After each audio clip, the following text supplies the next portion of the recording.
is if you make the narrow width approximation, that is the W is real and it is decaying into Eg. Otherwise, we will simply write it as top decaying into, that is here I take into effect of both real W and virtual W. And similarly this one going to E minus E bar and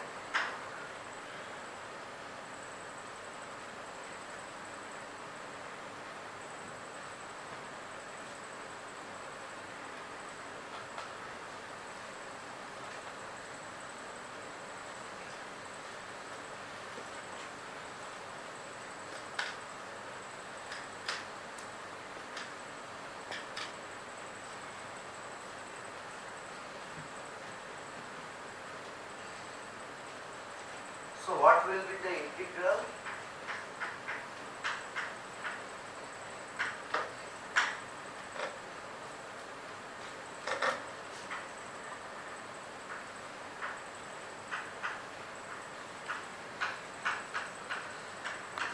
There could be sum over pattern density functions because as I told you, in Tt bar, both QQ bar can contribute, also the gluon flux can contribute, gluon density functions can contribute. So actually there are several such integrals which should be added, but that is a secondary complication.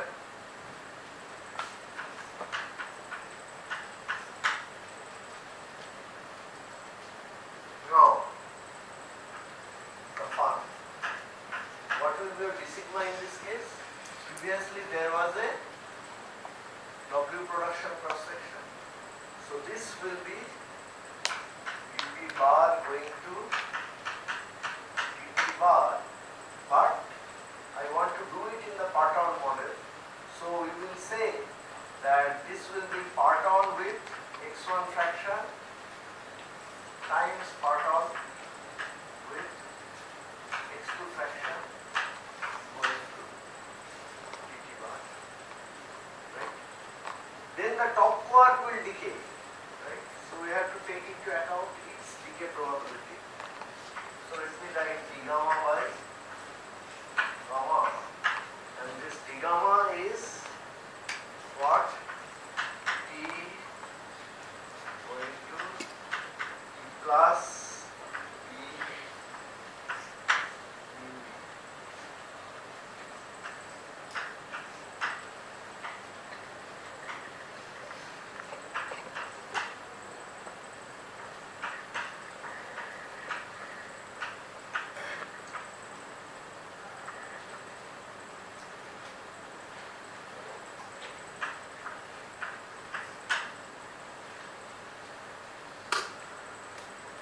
Now we have to somehow do it. So before coming to the question of cuts and momentum distribution and all, we first simply count the variables. How many integrals we need to? How many integration variables here? 2. So this 2 comes from the part-on momentum fraction integration.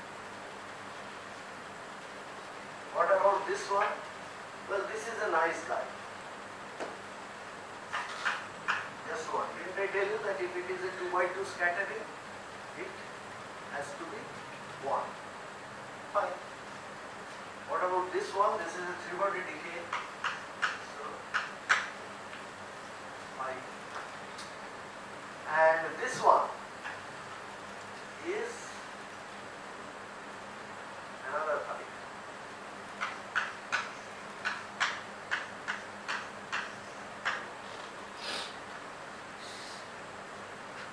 Now suppose you say that I will do some ordinary integration method. Ordinary integration method means you take some grid.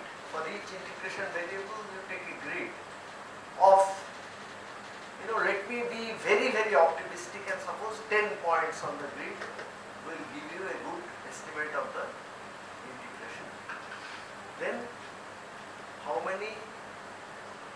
else you need?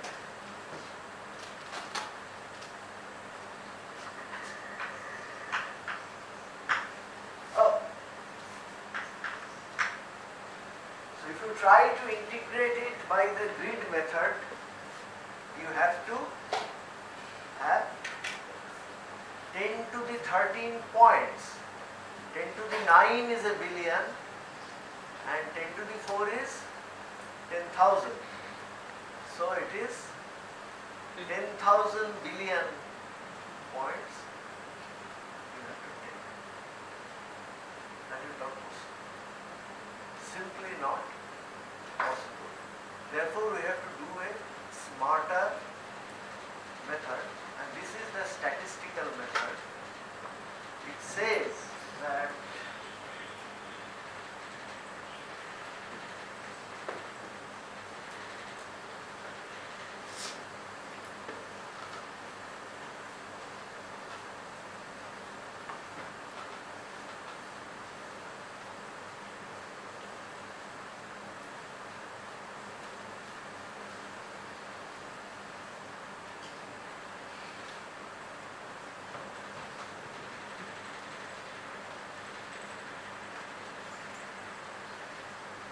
you generate,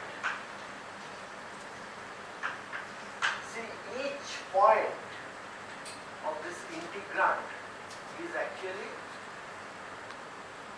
a combination of 13 unknowns. So you generate 13 random numbers,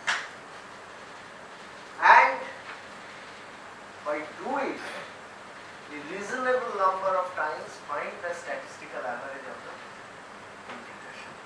Now for this well-defined mathematical packages exists, and if you say that this is like a gambling, then I will say that the name of this method reflects the gambling nature.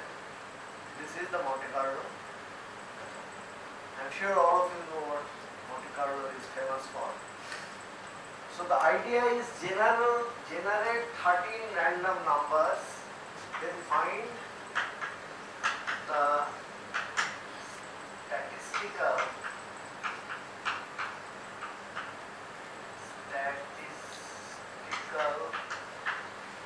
average of the integral by standard method.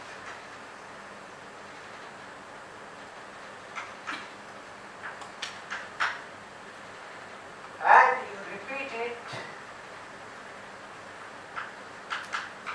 for, let's say, capital N times.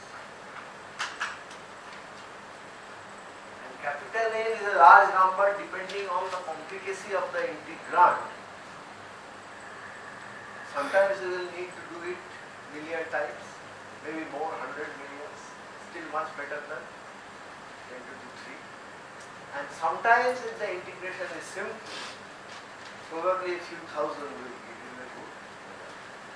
How do you know good result? Because every statistical calculation gives you an estimate of the error. Now from that you find out the reliability of the result, whether the integral has converged or not. So this is the basic thing, but you can do smarter things. Now this depends on the guy who has written the package. That is, instead of going n times, suppose we divide this n into a smaller number of bunches. So let us say I generate this just an example. Generate 40,000 and without going for all these 40,000 sets of random numbers in one shot, let me first take 10,000. Alright? And then use the Monte Carlo method But remember, when you are doing the Monte Carlo method, you are evaluating the integrand each time you do it. So take first, let us say 10,000 and see where the integrand is large. Okay.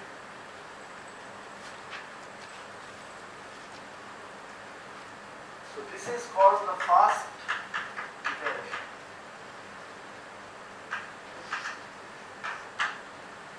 Then you use the next 10,000 points, but now when you generate random numbers, random number in which interval you will generate is up to you.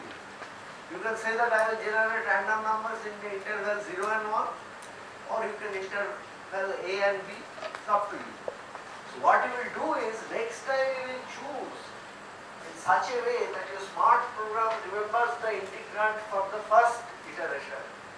So the next 10,000 point you will throw only where the integrand is large. So this is the second iteration. The characteristics is none, chosen, points chosen where the integrand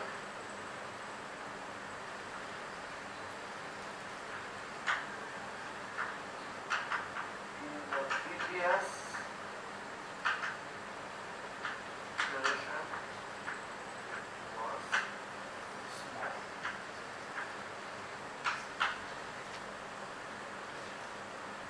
And similarly for the third iteration, for the fourth iteration, and once you get the average value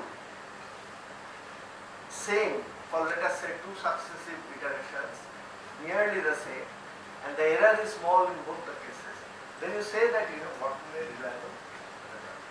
Now obviously how many points you should take and how many iterations you should make depends on the problem at hand. Because suppose your integrand has lots of bumps and spikes, something like that, then throwing points here will be totally useless, because there the integrand itself is very small. You would like to throw these Monte Carlo points here and here, and this iteration technique does a good job over it, provided the program is written by a smart man. Now of course this requires expertise. This is not done in one day by one person. Normally the packages that are available in the market have been written by more than one smart man and have been improved over the years. One such simple package, relatively simple package, will be used in the hands-on session to tell you.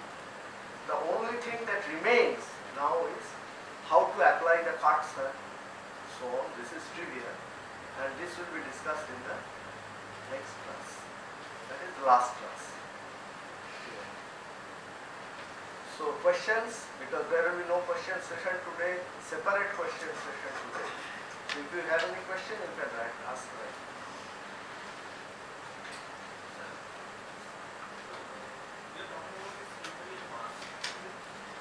Yes.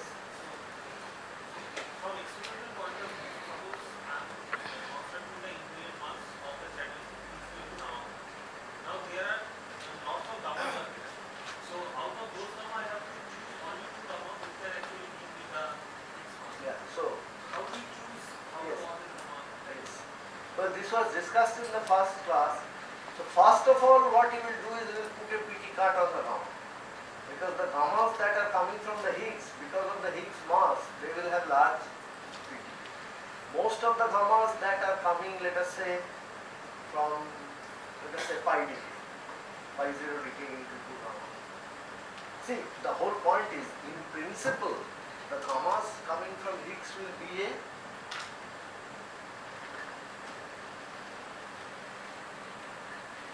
so here you are plotting the number of events.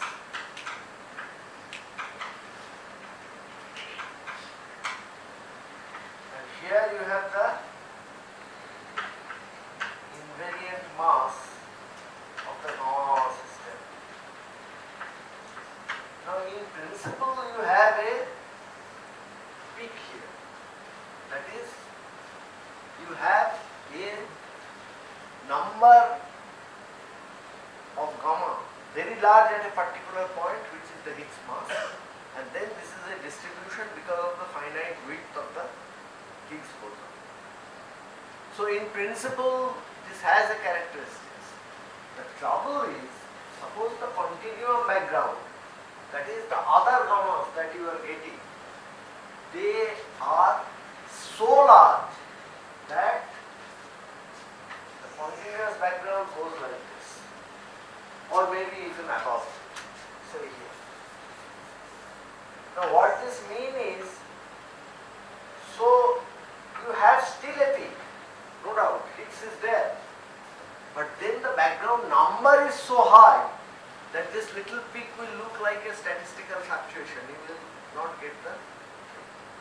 So to answer your question is, read the experimental paper and see the so-called selection cuts.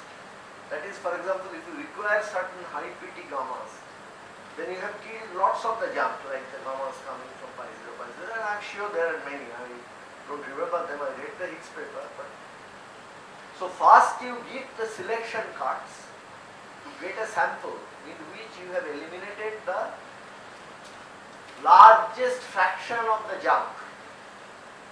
Then if you plot, then you will get the figure which I showed from the experimental paper, that there is a continuum of background, but on that background there is a statistical significant peak. So you have to apply selection cuts, and that will give you the desired discovery. Okay?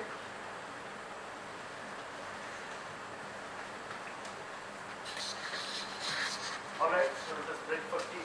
Any other question?